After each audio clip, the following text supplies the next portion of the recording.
Well, my sawmill finally arrived. I cannot wait to get out there and get that first cut. My first one's going to be just a small seed, try to get me a 2x6 out of it. It did have a little bit of shipping issues, a little worse for wear, could have been shipped a little better. I'm not sure if it tipped over in the guy's truck or what, but you know, hopefully, like I say in the video, it's mostly steel, and there's only one portion on the motor that I'm a little worried about, but I pulled it and it still seemed to pull fine. Other than that, it's just some scratch paint and stuff, you know, being mostly just plate metal and stuff. There's not a lot to damage. We'll get it put together, and give yourself plenty of time if you order one of these. A good full weekend is what it's going to take to get it together and get it started. So let's get to it.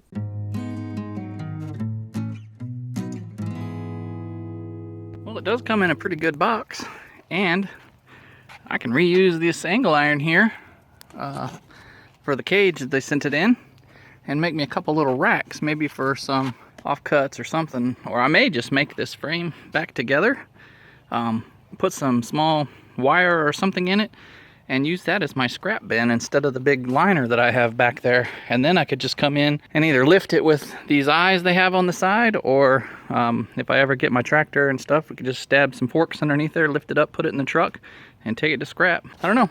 I'll figure out some use for that. I will say that the shipping could be better. You know, this is what I get down in here in the bottom. Everything's just scattered around. Almost everything has been broken. There's a good sized hole on that side. And in here, I don't know. You know, it is mostly steel, so it should be okay. Just, you know, it seems like it was thrown around in the truck quite a bit. So hopefully nothing's damaged.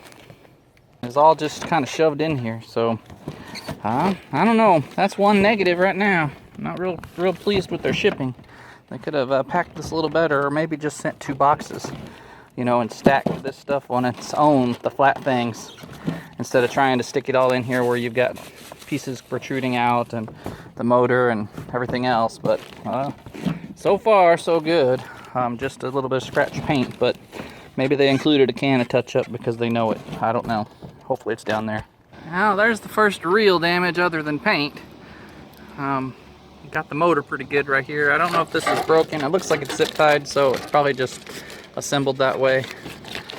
But did get my motor pretty good here. Hopefully that thing will still start. It's not bent or broken.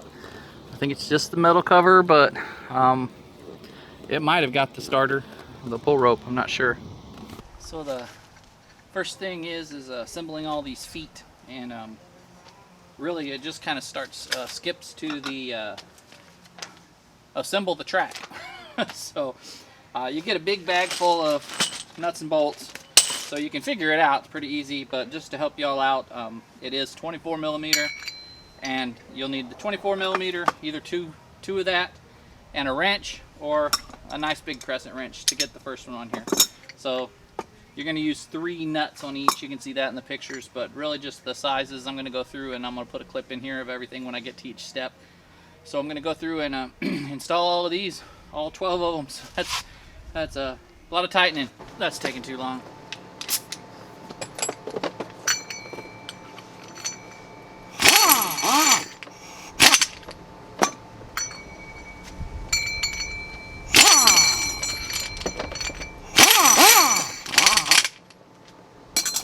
That's the way I'm going to do it. Once you get all the feet assembled, the next thing is to assemble the track. I was trying to do it on the ground, but I just found it'd be easier to just set them up on the feet. Don't worry about anything else. That way it's up off the ground. You can get your hand underneath there and the bolts and everything, because you got to hold that plate up with the bunk on top and get all of that lined up and put all 8 of those bolts in the middle.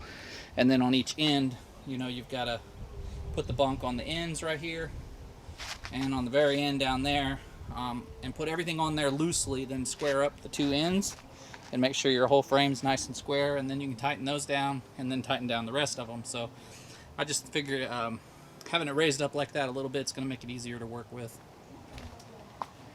And you find the one with the 4 holes that goes in the center, and then the stops are going to face away from the head. So whichever way you want your head to be, put these facing this way, because I'm going to be cutting this direction. So all of my bunks with these spots with the stops on them are going to be facing towards the garage. Just lay them in here for now. And the ones without any stops are your 2 ends. So they just have the 2 holes and 2 no stops. Just lay it all on there for now.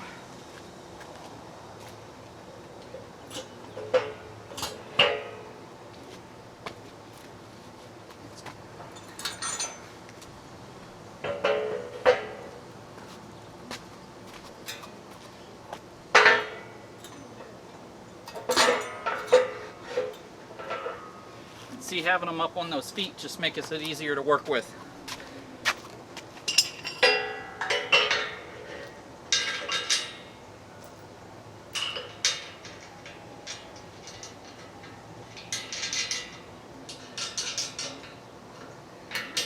Just put all those on there, but you don't tighten anything up yet.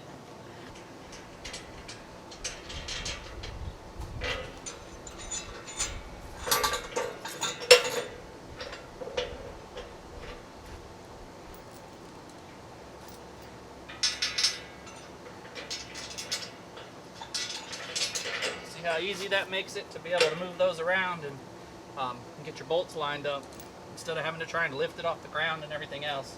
This just works out pretty easy that way. On these short ones. So you'll get 2. These were just loose in my box. These came in the longer ones came in a little white box with the, I don't know, 48 or something of these nuts. These are 15 millimeter nuts that'll go on the bottom of the track for all of the bolts. They all use the same. I think they're 12. So, and then the heads are 14. So you use a 14 on the head and a 15 on the nut, and you'll be good. These longer ones are what will go on the plate and the center to connect the plate and the 4-hole bunk together, and then the short ones just go on each of the bunks. All right, a couple more quick tips here. Even if you are going to set it on a concrete slab like this, I'm just putting it on my driveway since I got plenty of room. You want to account for height, right? I'm going to use my shop crane to load logs on and off until I get a tractor. So you want to make sure you got enough clearance for that crane to get under there. Secondly, wow, that's the shortest log I can cut. I can't cut anything smaller because this log dog won't go down. So I'll either have to take it out and not use one or raise this up. So I think I decided I'm going to go get some of those solid cinder blocks and put it on each feet. Put the center ones on one solid one by itself, and then raise this up, you know, a good 8 inches or so, and that way I'll have clearance for everything and it'll be easier to use. So just think about that when you're setting it on concrete or even on the ground. You got to take into consideration these things won't drop all the way, right? So, and then make sure you give yourself 2 full days to put this thing together. I'm on day 2 now. I got the track assembled. I'm working on the head, and that's another tip I'll give you. Okay, so one more tip is go ahead and unload this from your truck or your trailer or whatever you get it on and put it on the ground.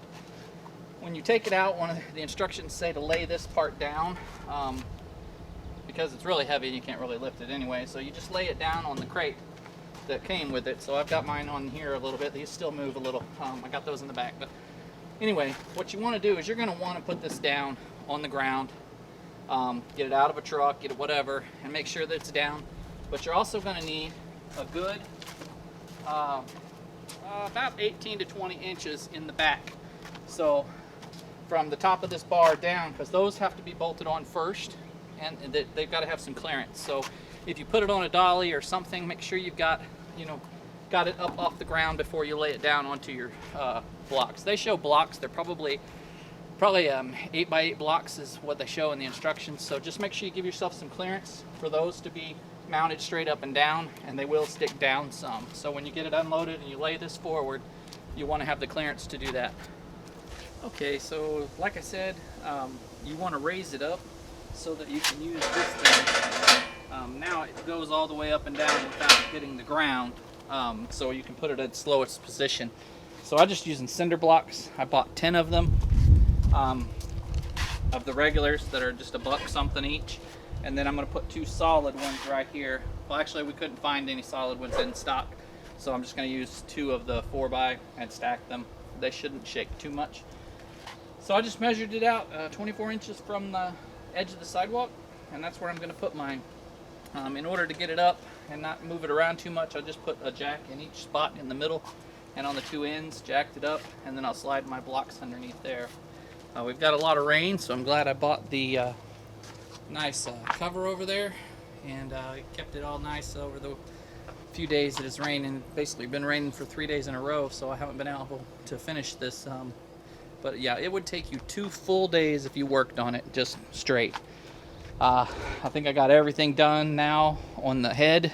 Just got to tighten up the 4 pulleys, and then I'll lift it up onto the track when my wife gets back with the solid ones, because we couldn't find those, like I said, and she went to get me 4 of those so that I can stack those up in the middle, and it'll cover both. That nice joint right there will be nice and sturdy. And then we'll get the shop crane out and lift that thing up on there. But let me get these blocks finished, and we'll move on to the next step. Okay, so like I said, what I've done is I measured 24 inches from the edge of my driveway over here and marked 2 lines, just somewhat square up the outside edge, right?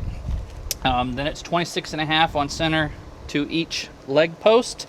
So what I'm going to do is just measure over 18.5 and draw 2 marks like you see here. I got a couple here, a couple there, and on down. And I'm just going to do that all the way down, and we'll kind of center it up on the blocks there. I did, since these are hollow blocks, I moved them, you know, where the center beam is pretty much right underneath the foot. So I've got them centered up as best as I can.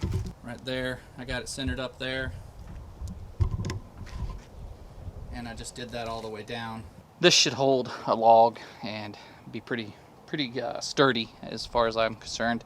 If not, well, I guess I'll get some more solid ones and put under there, but I think that'll work just fine being underneath the support there, and we'll go from there. But yeah, I'm just gonna measure out the 18.5 on all these and scoot them over.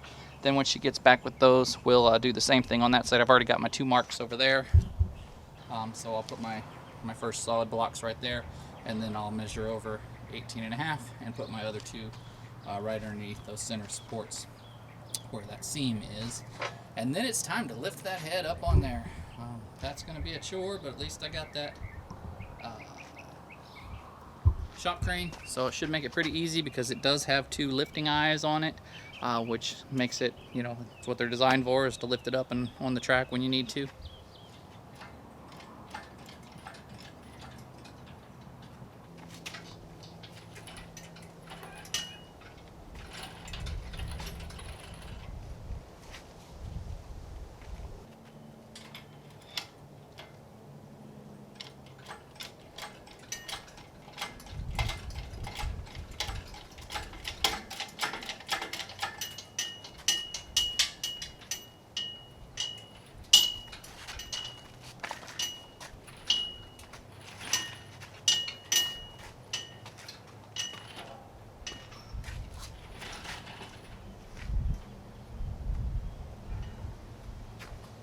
I wish these things turned better.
Yeah, I know that's not the safest, but I trust it.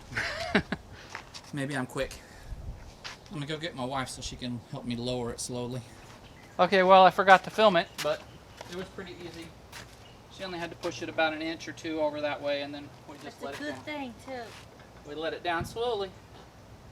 And now it's off. All the weight's off, and we're on the track.